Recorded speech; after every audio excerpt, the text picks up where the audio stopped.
Hi செல்குட்டீஸ், இன்றைக்கி என்ன சமையல்? டே 57 தான் இருக்கும். காலையில் எனக்கு ஹஸ்பண்டு 2 பேருக்குமே நான் ஓவர் நைட் சோக் பண்ண ஓட்ஸ் நட்ஸ் சீட்ஸ் எல்லாமே போட்டு சோக் பண்ணி வச்சுட்டேன். மத்தியானத்துக்கு ஒரு புடி அப்படின்ற மாதிரி தான் இன்றைக்கி டிஷ் இருக்க போகுது.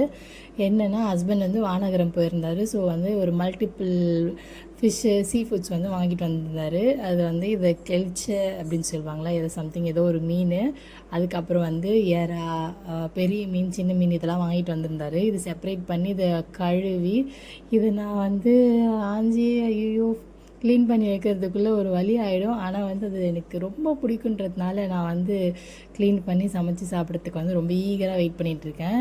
எறா எனக்கு தெரிஞ்சு நான் நாளைக்கு தான் பண்ணணும்னு நினைக்கிறேன். ரசம் வச்சுட்டு கிள்ளி போட்ட சாம்பார் வச்சுட்டு எறா தொக்கு பண்ணால் வேறு மாதிரி இருக்கும்ல. ஸோ எல்லாத்தையும் செப்பரேட் பண்ணிவிட்டு மிளகாத்தூள்லாம் போட்டு ஊற வச்சுட்டேன்.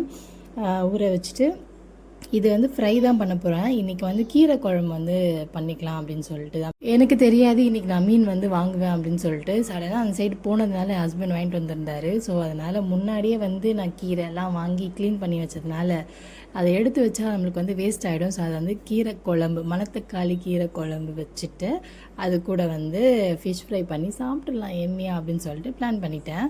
ஸோ யாரெல்லாம் கீரை கூட மீன் தொட்டுன்னு சாப்பிட மாட்டீங்க அப்படின்னு சொல்லிட்டு சொல்லுங்கள், யாருக்கெல்லாம் அலர்ஜின்ட்டு. ஸோ நிறைய பேர் சொல்லுவாங்க கீரை கூட மீன் சாப்பிடக்கூடாது அப்படின்ட்டு. ஆனால் நாங்கள் காலங்காலமாக இப்படி தான் சாப்பிட்டுட்ருக்கோம். ஸோ எங்களுக்கு ஒன்றும் ஆகலை. உங்களுக்கு ஏதாவது ஆயிருந்துச்சு, ஏதாவது அலர்ஜி மாதிரி கமெண்ட் பண்ணுங்கள்.